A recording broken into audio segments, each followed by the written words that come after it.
From the creators who brought you RuPaul's Drag Race and $1 Million Listing, this is World of Wonders Wow Report. Things that make us go wow. Well, hello and welcome to this week's edition of the Wow Report on Radio Andy. We count down the top 10 things that made us go wow. I'm Fenner Bailey, co-founder of World of Wonder, joined by Tom Campbell, our Chief Creative Officer. Yes, sir. And Jane St. James, editor of the Wow Report, literary sensation, bon vivant, etc., etc. So, let's just get on with it. Let's do the countdown. Lot to get to. Number 10. Number 10. I think part of what's so shocking is that it's so close, and we, the liberals, the libtards, are like, oh my gosh, so many of the people we know, love, related to, work with think totally different than we do, have totally different morals. And a celebrity who's dealing with this in a very public way is Lady Gaga. You know, she came out in a big way for Joe Biden all throughout the campaign, but in the last few days, Trump made fun of her on election day. And the day after, a man named Joe, and it's not Joe Biden, it's her father, Joe, came out with a tweet in total support of Trump. So one day his daughter is ripped apart by Trump. The next day after the election, he says his total support is for Trump. So I'm not singling out Lady Gaga in a bad way. I just think, I think she represents, as usual, she represents all of us. Trump also was like, oh, in his tweet, I have some stories about Lady Gaga. You know, that awful, loose character assassination, just sort of spraying bullets, you know, and making, you know, accusations that aren't even founded in any kind of fact. Throwing a noodle against the wall and seeing if it sticks. Yes. And I feel for Lady Gaga like I feel for all of us. How are you guys feeling about, I don't know, are there people, James, talk to me. I discovered this week that one of my best friends of over 35 years is a rabid Trump supporter. Out of the blue, it hit me like a wall of bricks. I could not believe that I've been friends with this person, intimate friends with this person for 35 years and known him. I've been so close and not had a clue that this is how he feels. And he hates the liberal media. He hates the mainstream media. He hates the libtards, all of this. And I had no clue. And it just boggles my mind how somebody who has been downtown to the very core. Well, James, are you going to continue to be friends with this person? Are you going to address the issue? Well, that's just it. Do you let it go and just not discuss politics, or do you cut them dead? What do you do? And I put that to my Twitter followers, and it was a basic 50-50 cut of, you know, drop them or, you know, just overlook it. It's been 45 years. We will see. I mean, you know, spoiler alert, we're taping this the day before. This is being taped on Thursday, airing on Friday. We at this moment don't know who the president is going to be. But if it is Joe Biden, you know, he promises he feels uniquely positioned to bring us together. Very hard task to do, but like all that. But I am struggling with beloved people in my life and my family who I don't know what I'm going to do with them, but I'm not going to forget. That's one thing. And sorry. Well, what Lady Gaga with her dad? Has she confronted her dad? Has she said anything? Like, what's her sort of approach? I haven't seen any public response from her. It's got to be bone crushing. It's just, you know, you can have those feelings also and not be public about them. And I'll wrap it up with this because we have more to go through. But like, let's give it up for our divas who came out in support of Biden: J-Lo, Taylor Swift, Lady Gaga, Ariana Grande, driving people to the polls. It really, you know, usually celebrities. There's always been political celebrities, but usually celebrities get to stay away from that, the big ones. And this year, because it is so drastic, so many of them, and I'm forgetting so many, but went on the line and reached out to their fan base. So I thank you, Lady Gaga, who is wonderfully flawed and kooky and weird. And aren't we all? And love to Lady Gaga.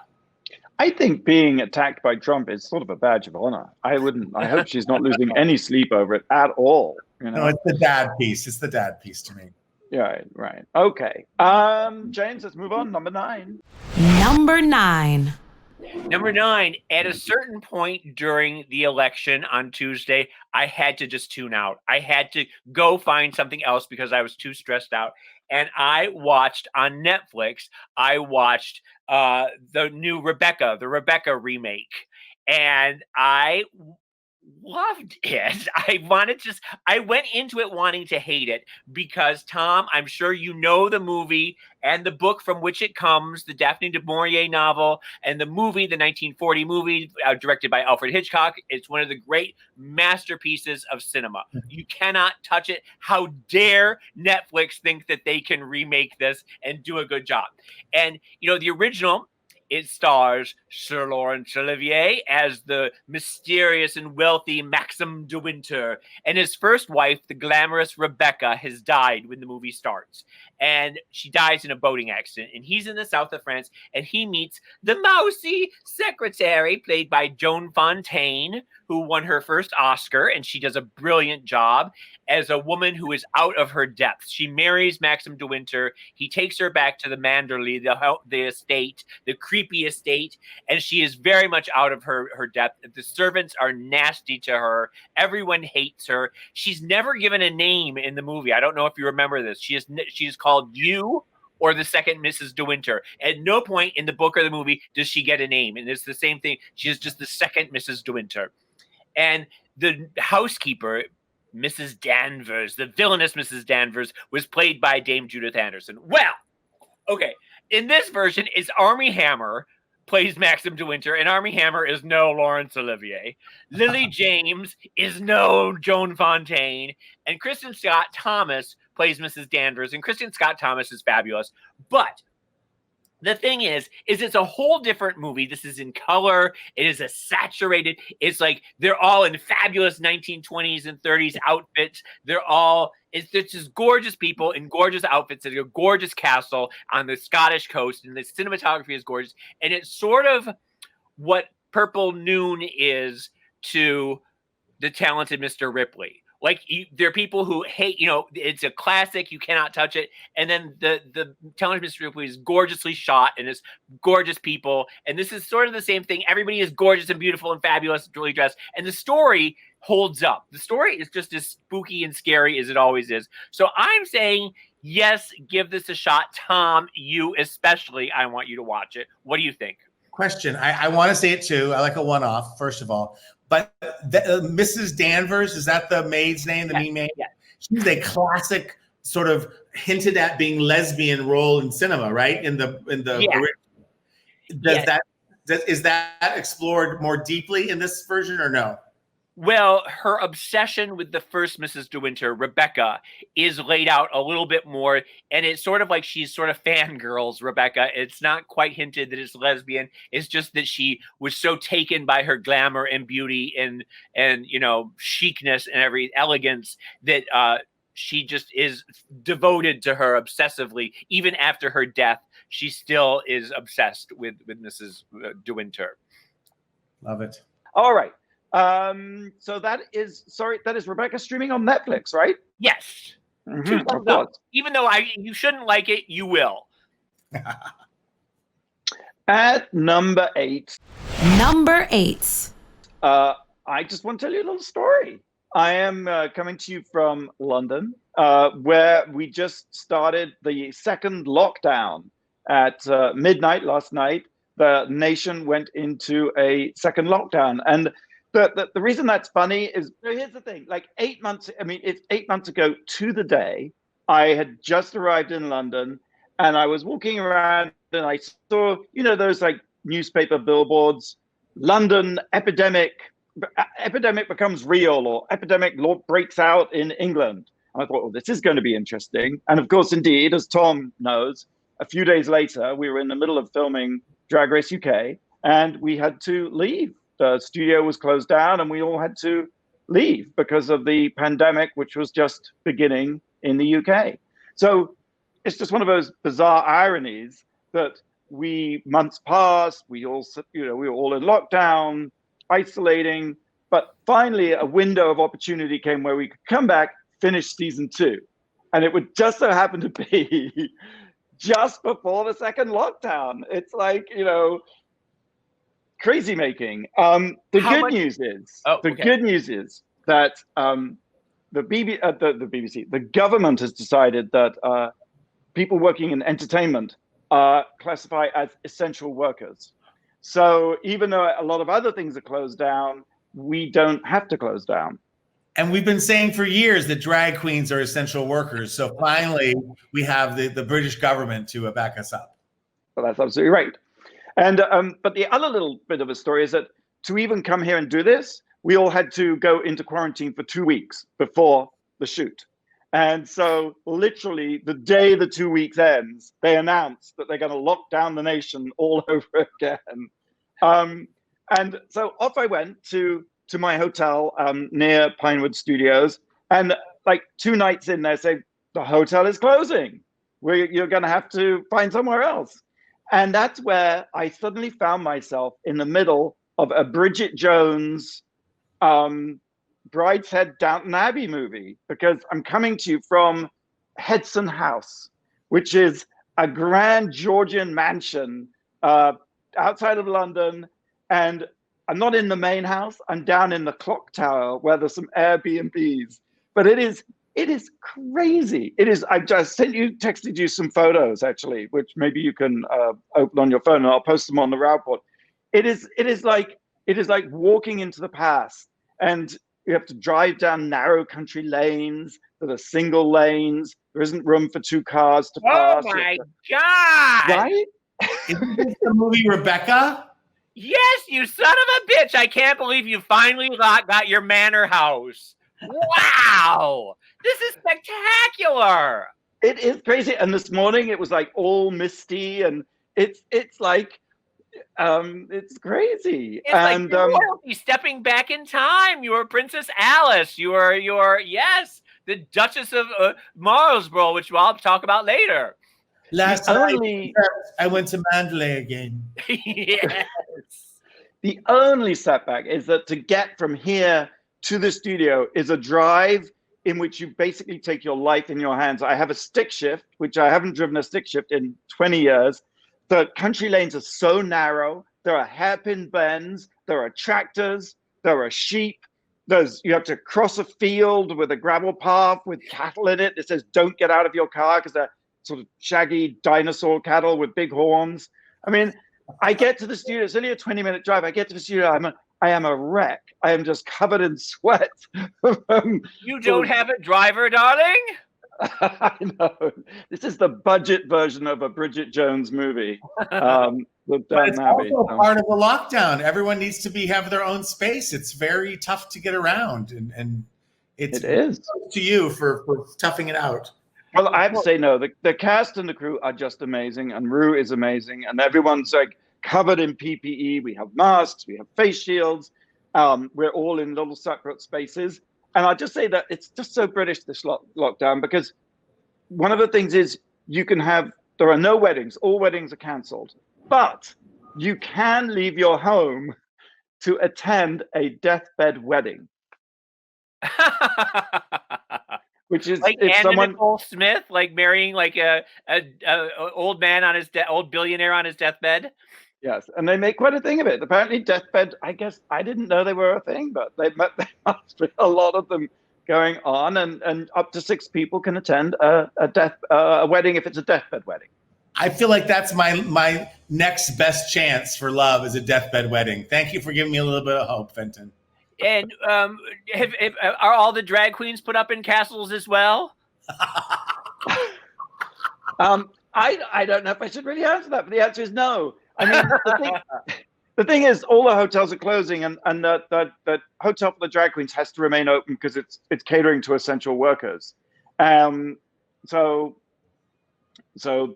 we just had to find an Airbnb, and I mean, really, I just lucked out. I mean, this place is just crazy, gorgeous, beautiful. So I bought a pair of Wellington boots, and if I have a day off, I'm going to roam the parklands. Out on the moors, yes. All right, let's take a break. Blake, have you got a question? I sure do. How many electoral college votes are there, and why? Excellent question. I don't know. Let's think about it over the break. We'll be right back. You listen to the Wow Report on Radio Andy. You're listening to World of Wonders Wow Report. Things that make us go wow. Welcome back to the Wow Report. I'm Fenton here with James St. James, Tom Campbell, and Blake. You asked us a very on-point, pertinent, timely question. Yes, in the U.S. election has been going on all week, it seems like. How many electoral college votes are there and why? Well, there's 270, obviously, is what you've got to get to, right? So wouldn't that be it? 370. 270, girl. Oh. But there's more than that because Trump has some too. So I'm going to say there's 500, and I don't know why. Any other guesses? Well, Fenton, wouldn't this have been a question on your exam to become an American that you should know? It would have been, but they don't always ask all the questions. I had to name the contiguous states of the Eastern Seaboard. That's about as far as I could go. Okay, well, there are 538 total. There's 100 for the 100 senators. There's 435 for the House of Representatives. And then the 23rd Amendment in 1961 ratified that there were 3 more for the District of Columbia for a total of 538. That doesn't make any sense. Wow. Why did they add more for the District of Columbia? I guess so they could be represented in the electoral college. Why would Guam and Puerto Rico not have any? Because those are territories. And why do we need to get to 270? What is the magic number for 270 to become president? I don't really know that. I guess it's just the majority number for that. Gotcha. Okay. I suppose if you have 270, no one can have more than Right. you. Oh, right. It would be more than the half of the 400 and whatever. Yeah. Okay. 538. There you go. I thought it was 370, so I feel so much better now. All right, let's move on with the countdown. Number 7, Tom. Number 7. Since last we met, a great actor, 90 years old, Sean Connery, the original James Bond of film, passed away. I don't know that I'm the biggest Sean Connery fan. I've enjoyed him. He's had a full career. The James Bond franchise continues to go stronger than ever. I think there's been 5 Bonds altogether.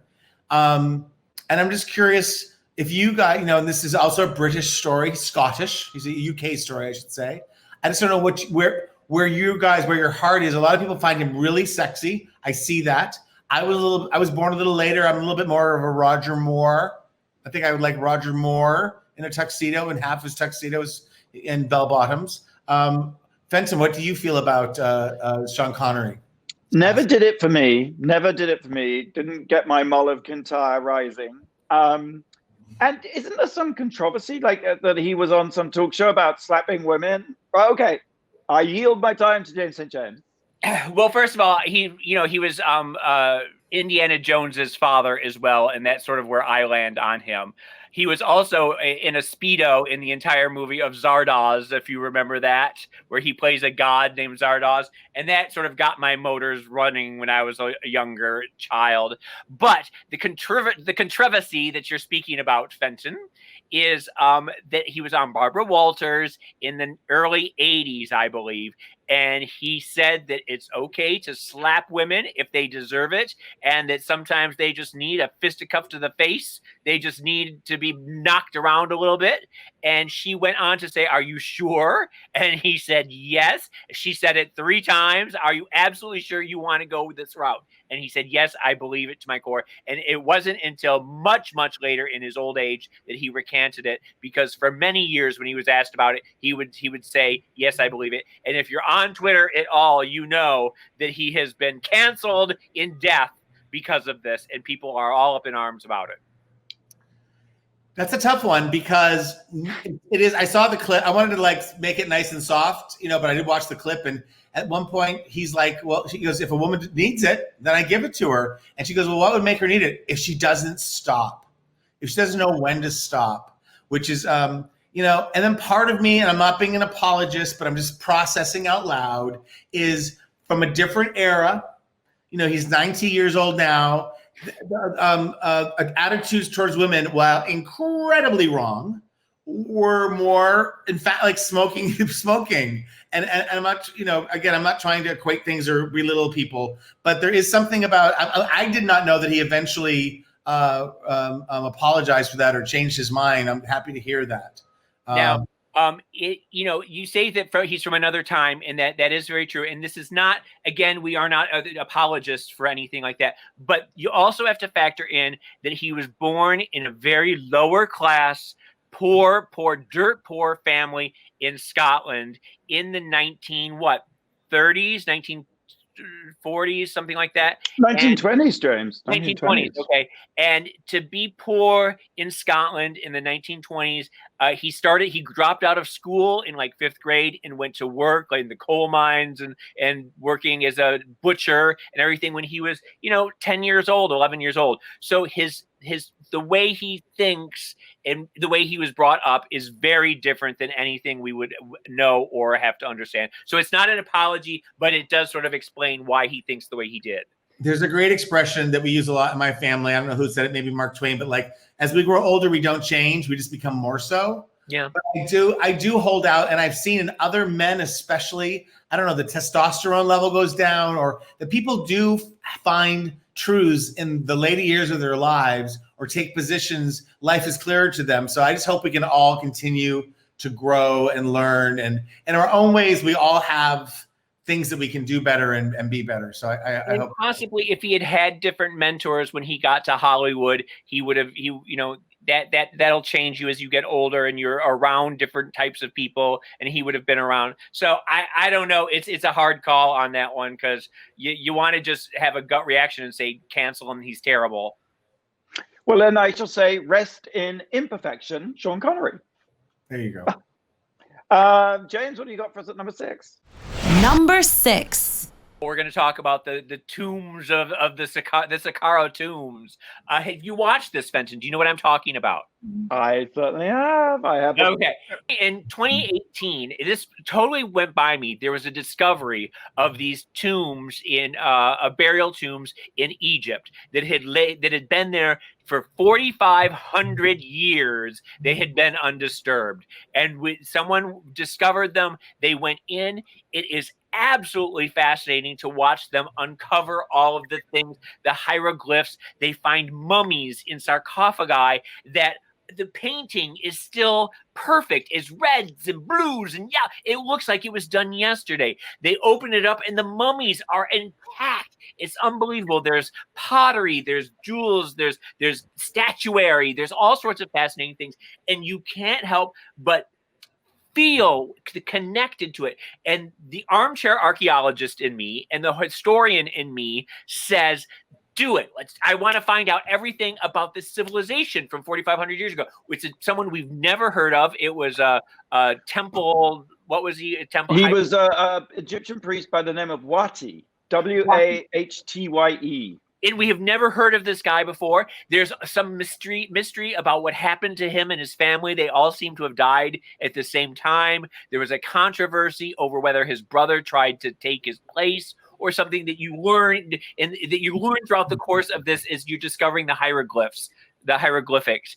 And now the other part of me, though, is upset because this is you're grave robbing. It's desecration of a grave. These people spent decades believing in their heart that this was their afterlife and this is what they did. And we just come in and knock things around and pull mummies from their tombs. And it feels wrong and sad in these people. For 4,500 years, we've come in and destroyed their eternal resting place. What do you think? Well, I have a weakness for Egyptology, and I suppose I especially love the idea, that sort of sci-fi idea that the people who built the pyramids were the chariots of the gods, that they came from outer space, gave us this technology, and that the death cult of the ancient Egyptians sort of makes sense because it's all like they're preparing their vessel and their transportation devices to the other world. But I the problem, I mean, I thought the film was amazing and gorgeous, and I watched it rapidly, but I kept on thinking, this feels a bit fake. And what are the odds that this scene would be perfectly lit just as they uncover a perfect hole and scrape away it, and then they open the tomb and it looks like it's just been ready to be done as an Airbnb. It's like perfect. And you're like, I just kept on thinking, I got fakey wakey vibes. A lot of fakey. I mean, I know the tomb is real, but I felt some of the recrees. I was like, come on, guys, you did not just find this. And when they find a sarcophagus that is, like I said, perfectly intact with the colors still, and then they open it up right there in the desert in the light. Like, no, you would take that to a laboratory. You'd wear gloves, and they're just opening it up willy-nilly, picking up the mummy and like showing it to everybody. No. It's like a YouTube unboxing. It is. But like I said, there's also something very fascinating about the continuity where you're getting to know the people who are working on uncovering the tombs and the archaeologists. And it felt like as they're dusting off the tomb, you could feel that 4,500 years ago, they were building it, and now they're dusting it. And there's this continuity that things don't really change in Egypt. They're still working on the damn tomb 4,500 years later. But you know those little toys you get at Christmas where you like get a dinosaur egg inside a thing and you hack it away with a little thing and a brush. It felt like that. It felt like this shit was buried, and then they were like, now we'll uncover it and we'll get out our brush again. I agree with you, but like I said, it was still beautiful to watch and gorgeously shot, and I loved getting to know the archaeologists as you hear their stories, and they, like I said, their life hasn't changed essentially in the 4,500 years. They're still on donkeys and working on the tombs and carrying the sand, and it just feels like this is a place where time has stood still, and I appreciated that and I loved it. Secrets of the Saqqara tomb, right? Yes. Or the tomb of Saqqara. Anyway, it's on Netflix. Number 5. I think we need Calm. This is an app that you may well be aware of that offers daily meditations, and it's kind of pricey. It's $69.99. And I don't think it's a month, right? I think it's a year. $69.99. And you get these daily meditations. And the thing that they've been really successful with are these sleep stories. Well, now they've gone and upped it and turned it into an HBO Max series, A World of Calm. And the first one is The Coral City. And it's like 16 minutes long. And Lucy Liu is narrating. And she sounds like an ASMR type person, and you're underwater and they find this turtle, this old sea turtle, who's looking for a safe place to rest in the underwater coral city in the archipelago of Indonesia. I mean, it's great. Yes, Tom. Is this akin to the Yule log at Christmas or slow TV? Absolutely, it is. And I started doing a little Googling. Like I wanted to know who started the app, and it's this British guy called Michael Acton Smith, who I swear to you is 5 miles from where I sit right now. He's in the village next door to my Downton Abbey Airbnb. Is that crazy? That's so bizarre. And he made a film a few years ago called Barbar Land. And it's 8 hours long of sheep in a field. So there's a theme here. But it is, Tom, it's absolutely like slow TV, but it's beautifully shot. And it's sort of like a National Geographic or sort of a Discovery, or a David Attenborough series. But instead of the stakes of animals eating each other and all that, it's just, this is an interconnected world, and it's all peace and love, and the lovely old turtle lies down and waits for the fish to come and clean off his shell. And I'm just so traumatized by narrative and stakes that I'm just waiting for the shark to come and bite them or or not anal bleaching, I'm sorry, coral bleaching to happen. Where did that come from? Your brain just glitched for a second there. What's going on with your anus? Or I just think bags. while Fenton has been in 2 weeks of lockdown, quarantine, why not take advantage and do sort of home anal bleaching? Sorry, I have to go there. I tell you, a lot of people have had a lot of work done in lockdown on their teeth and a lot of filler. But anyway, coral bleaching, James, is, you can see why I thought of anal bleaching, coral bleaching, anal bleaching, right? Same thing. My point is, though, you're just waiting for something awful to happen. It's so ground into me that I can't embrace these immersive, relaxing ASMR type stories. I'm just waiting for something awful, hideous, horrendous to happen. That's the world of calm. It sounds a little bit like Kayana or something as well, where there's just that feeling of like you just let the world wash over you, I guess. Blake wanted us to note that Calm sponsored the election on CNN, which is hysterical. I think that was a very smart move. I bet they got a lot of new subscribers. All right, we're going to go to break. Something that will not make you calm is the fact that Wojnarowicz, Fuck You Faggot Fucker, premieres next Wednesday, November 11th at Doc NYC Fest and will be available to stream for a week until November 18th. This is the film about the activist artist from the 80s, David Wojnarowicz, who was an early victim of AIDS and became a really outspoken critic of the government's indifference to the disease, and is a bizarrely timely story to be telling right now as we're in the midst of a pandemic where the government doesn't care. And by using the F word, you're trying to reclaim it. That's not a happy word. Well, that title doesn't make me very calm. It makes me all hopped up and angry.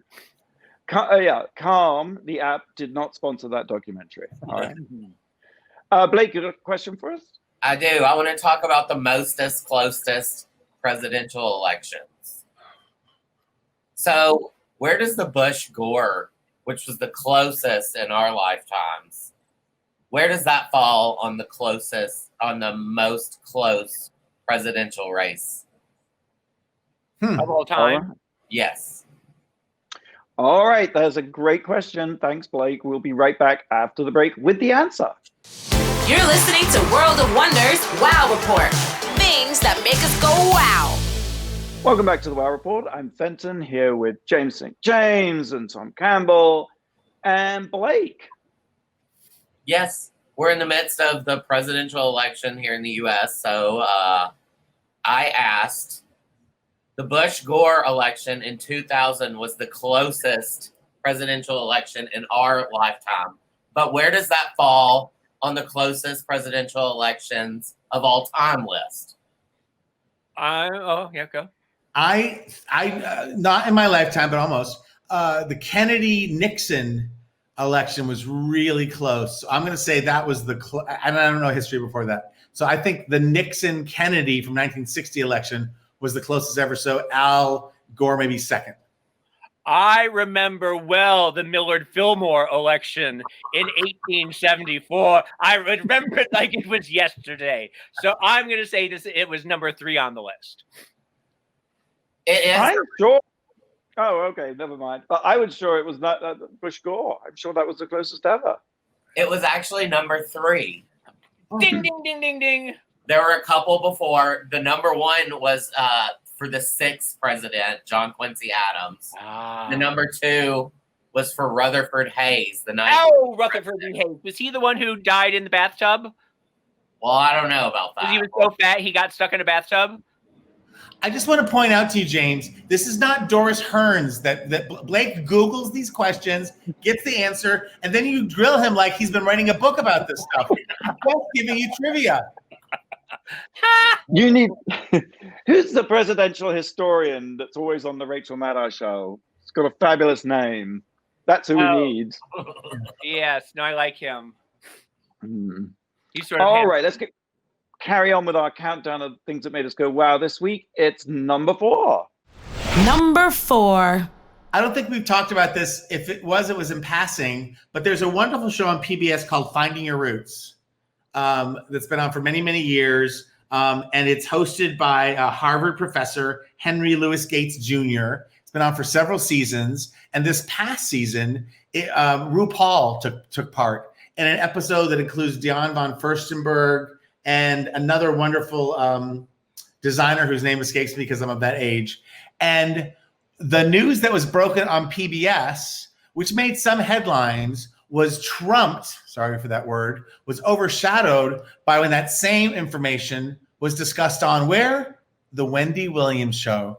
It turned out through DNA testing from one of their earlier guests that Senator Cory Booker and RuPaul are cousins. And not play cousins, real cousins. So again, it was funny because the PBS show definitely has a long-standing, and I saw some media blips, but Wendy had Senator Cory Booker on, and it swept the nation, or it swept my feed.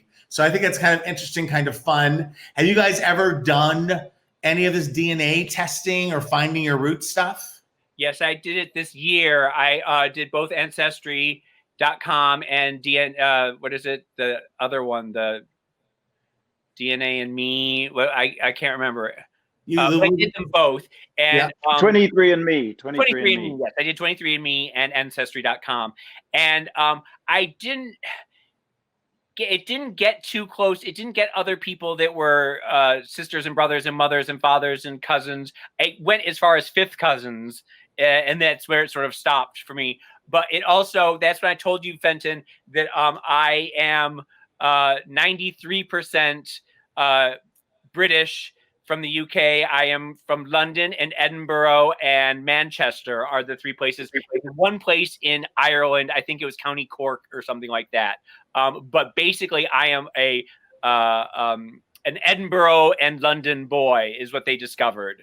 And there was I could have told you that. In there. There was a little bit of there was like less than 1% of Scandinavian, and that's it. There's no Italian, anything else. It's just I've actually this week been looking at my family tree. I've been using like an app. Yeah, but I'm afraid to do the DNA testing because I don't want to end up on the ID channel. Like.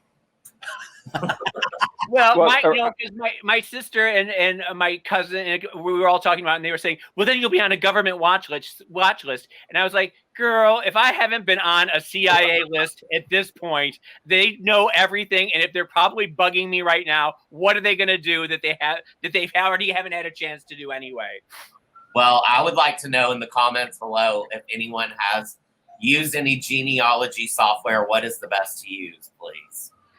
I have relatives in another state who did, through testing, we've just recently found out that an uncle of mine, who his whole life was single, had a son who lives in another state. I'm going to try to keep everyone's anonymity. And he has passed along, and the family in this other state is sort of embracing him. But, that's really cute years after you've passed on and the person has grown up. But finding that kind of stuff out at other times could be very, very troublemaking, right? In a relationship, or because I think he had a one-night stand, and voila. And not that there should be any shame in that. But it's I've not done the DNA of it all. Two people gave me that as a gift years ago, and for some reason I just didn't do it. I just find it a little invasive. I've been told a princess from India is in our genealogy, and what? I don't want to do a test because I'm sure it's not true, and I don't want to give up the idea of the princess from India. I can see that you have some royal blood in you. Oh yeah. Yeah. Well, Bailey's. Well, I'm thinking there's a Bailey like sort of liquor or something, isn't there? There's a Bailey liqueur, and then there's Barnum and Bailey. I can see you being circus people. That would make sense. Stop right there. Let's go on to number 3, James. Number 3.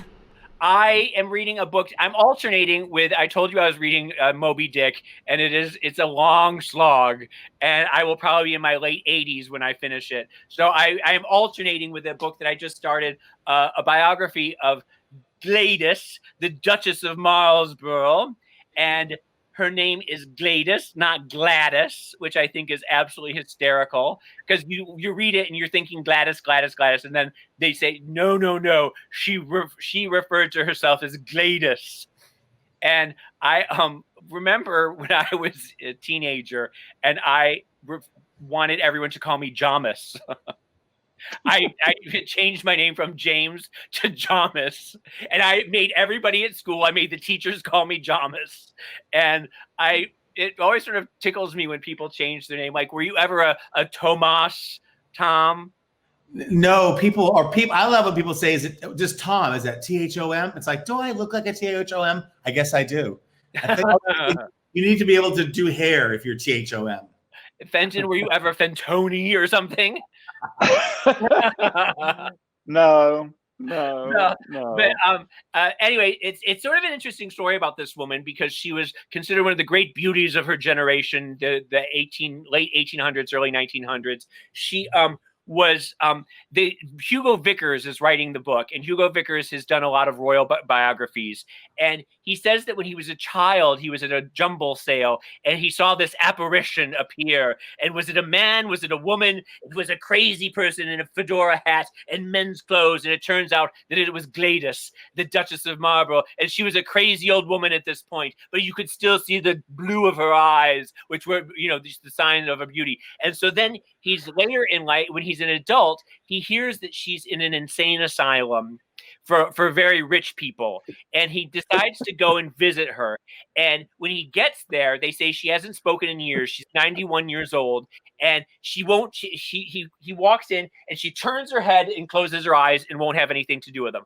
Well, he keeps going, and he goes 5 or 6 more times, and she keeps her eyes open and she smiles at him. So he keeps going back, and the next time he goes, she's had her hair done to see him, but she still won't speak to him. But she's had her hair done, and she has some jewels on.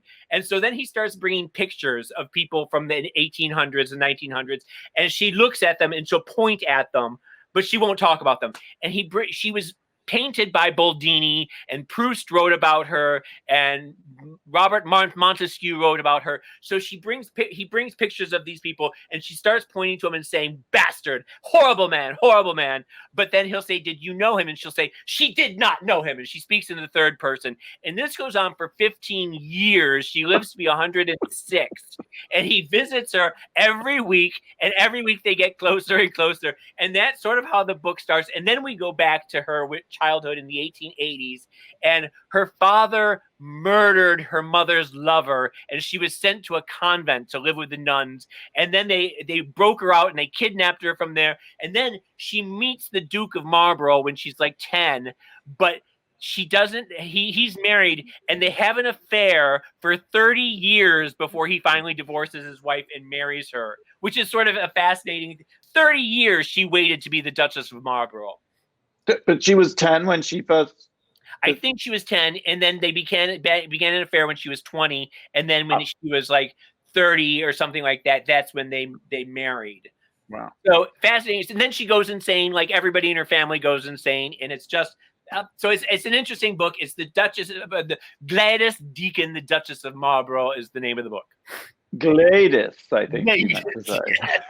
And Jamis, St. Jamis is the one referring you to the book. All right, moving on. Number 2. Number 2. Dolly Parton's Christmas on the Square. Oh my God. I managed to get my hands on a preview copy. I don't think I was supposed to see it, but I somehow managed to see it. And it comes out November 22nd. So this is a bit of a preview. Interestingly, what was Ru's Netflix series? AJ and the Queen. Oh, right.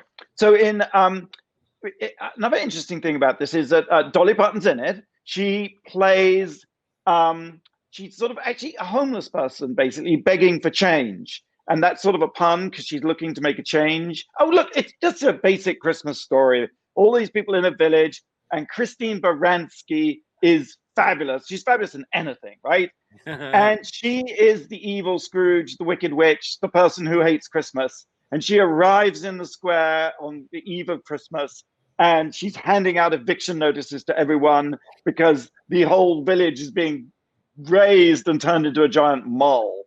And she's unrepentant and handing out these notes. And Ru's husband from AJ and the Queen plays a character called Christian, who happens to be the pastor, who's married to a lovely large woman who bakes pies.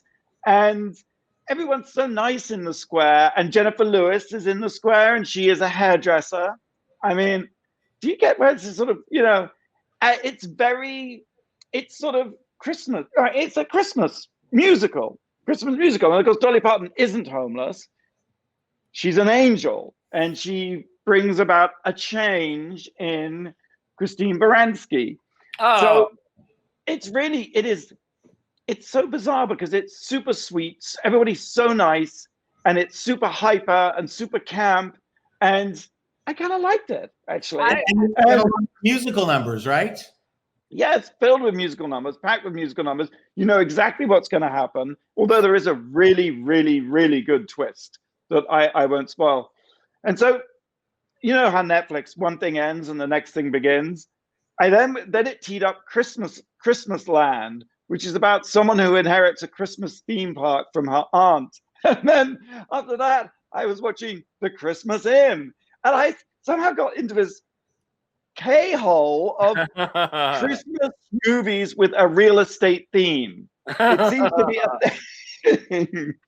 Well, I think we all need Christmas this year. We really need it. And I don't think there's anything wrong with some corny, sappy Christmas. I found myself watching Hallmark Christmas movie after Christmas movie, and they're all the same. They're all this cheesy cornball, and I love every second of it. So yes to Dolly. That's right. Okay. We're going to take a quick break, find out who the first queen is crowned on Drag Race Holland. It's on Wow Presents Plus right now, worldwide, except for the Netherlands, where it's on Videoland. You can sign up for Wow Presents Plus at wowpresentsplus.com. All right, we'll be right back after the break with the number one thing that made us go wow this week. I wonder if you can guess what it is. You're listening to World of Wonders Wow Report. Things that make us go wow. Welcome back to the Wow Report. I'm Fenton here with Tom and James. What was the number one thing that made us go wow this week? Number one. I'm going to call it election disruptus. I said earlier in the show, we are pre-taping this one day early. This airs on Friday. We are talking Thursday afternoon Pacific time. And, it's a range of emotions, right? I'll start, but it's like, James, couldn't watch the results come in. I've been, watching so much CNN and coverage, but I just couldn't live through the ups and downs. I went to bed super early. It gets dark around 6. I'm like, good for me. I've had a day. And I woke up like at 11 and I didn't know exactly what time it was. And it was silent in West Hollywood, silent. And I'm like, that's not good. If Joe Biden wins, people are gonna be making noise. I live below the Sunset Strip. I live, below hotels that have roof cafes and things.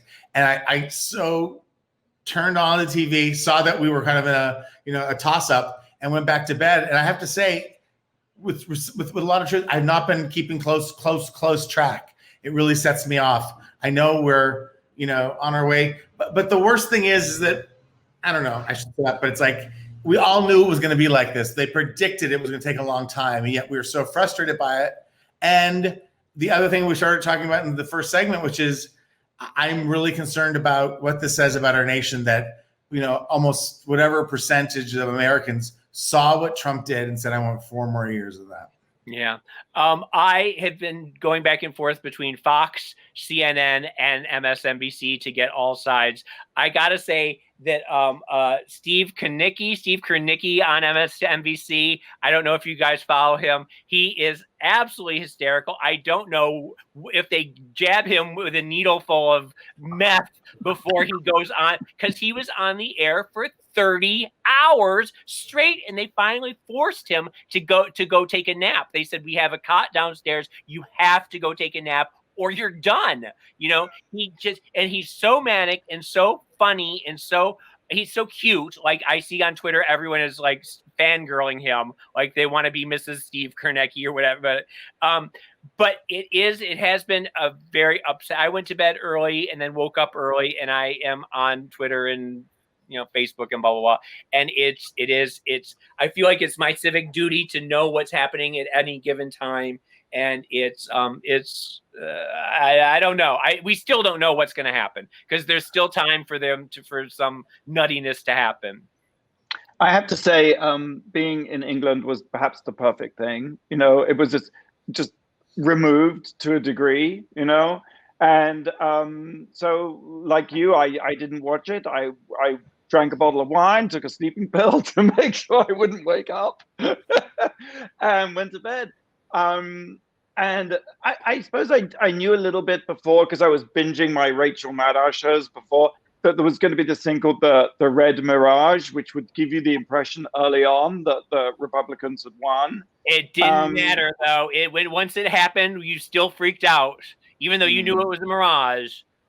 And of course, here we are, and we still don't know. And Trump has declared victory. You know, I call it electile dysfunction.